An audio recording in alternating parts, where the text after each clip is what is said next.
नमस्कार दोस्तों, सत्य संदीप यूट्यूब चैनल में आपका स्वागत है। मैं हूं संदीप आर्या और अब आते हैं हमारी आज की खबर पर, जो है कि कल छत्तीसगढ़ के मुख्यमंत्री भूपेश बघेल पर ईडी ने 500 करोड़ की रिश्वत लेने का आरोप लगाया है।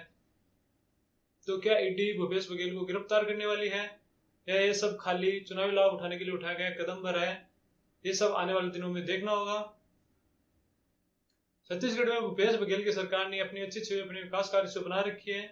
तो छत्तीसगढ़ की जनता भूपेश बघेल पर लगाए गए आरोपों को कितनी गंभीरता से लेती है या सिरे से खारिज कर देती है, यह भी देखने वाली बात होगी। साथ ही यह भी देखना होगा कि ईडी के पास बघेल के खिलाफ कोई पुख्ता सबूत है या वो सिर्फ केंद्र सरकार के इशारे पर बघेल सरकार को भ्रष्टाचार के आरोपों में लपेटना चाहती है। यहाँ यह भी महत्वपूर्ण है कि आखिर ये कार्रवाई चुनाव से ठीक पहले क्यों की जा रही है। आपको बताते चलेंगे छत्तीसगढ़ में आज से 3 दिन बाद यानी 7 नवंबर को चुनाव है, इसलिए इस कार्रवाई की टाइमिंग पर भी बहुत सवाल उठ रहे हैं। अगर छत्तीसगढ़ में करप्शन हो रहा था तो अब तक ईडी सोती क्यों रही? आखिर ईडी क्या मोदी जी और उनकी पार्टी को जितवाने के लिए बनाई गई कोई एजेंसी पर है जो उसका मनमाना उपयोग किया जा रहा है? और इसी ईडी को तब क्या हो गया था जब एक के बाद एक लगातार अडानी जी के खिलाफ रिपोर्ट आ रही थी और मजाल है जो ईडी गलती से भी अडानी जी की कंपनी में जांच करने चली जाए। क्या अडानी जी इस देश के दामाद है? उन पर इतनी मेहरबानी क्यों? शेयर मार्केट से 12 लाख करोड़ एक झटके में गायब हो जाते हैं और कोई पूछने वाला नहीं है कि ये सब क्या हो रहा है। ये किस तरह के अंदर कर दिया भाई?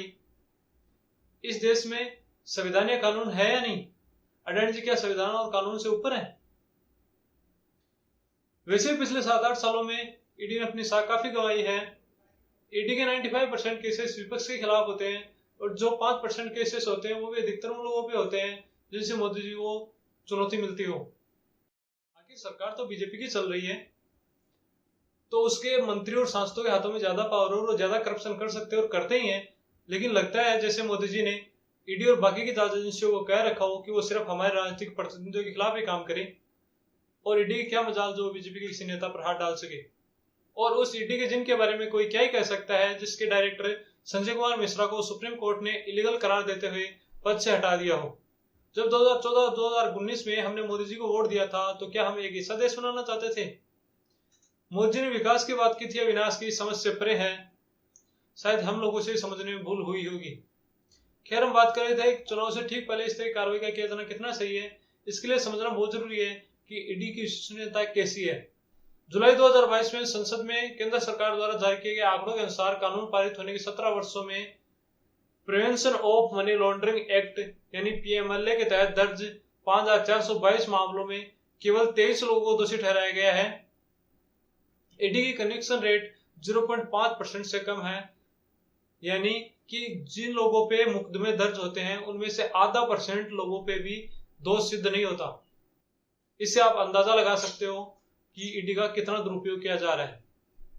प्रधानमंत्री नरेंद्र मोदी के दूसरे कार्यकाल में ईडी के मामले 6 गुना बढ़ गए, जिसके कारण विपक्षी दलों ने आरोप लगाया कि भाजपा अपने राजनीतिक उद्देश्यों के लिए ईडी का दुरुपयोग कर रही है।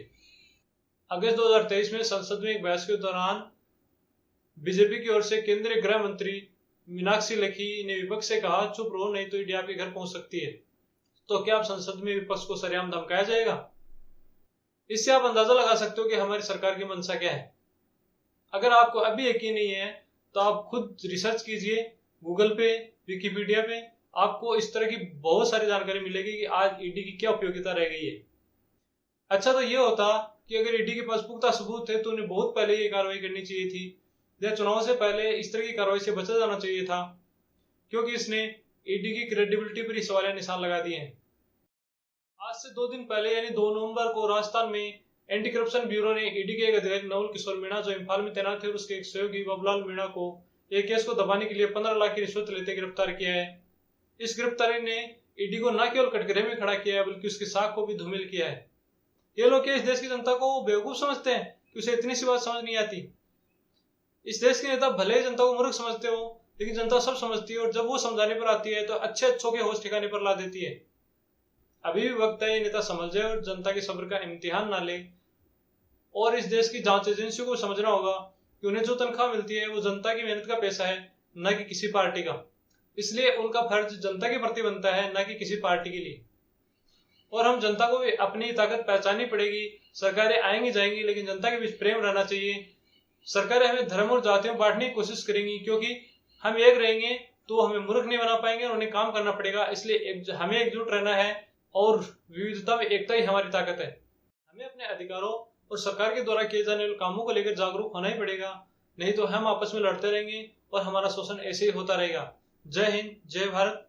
वीडियो अच्छा लगे तो लाइक करें, चैनल को सब्सक्राइब करें और अपनी राय आप हमें कमेंट में लिख भेजें।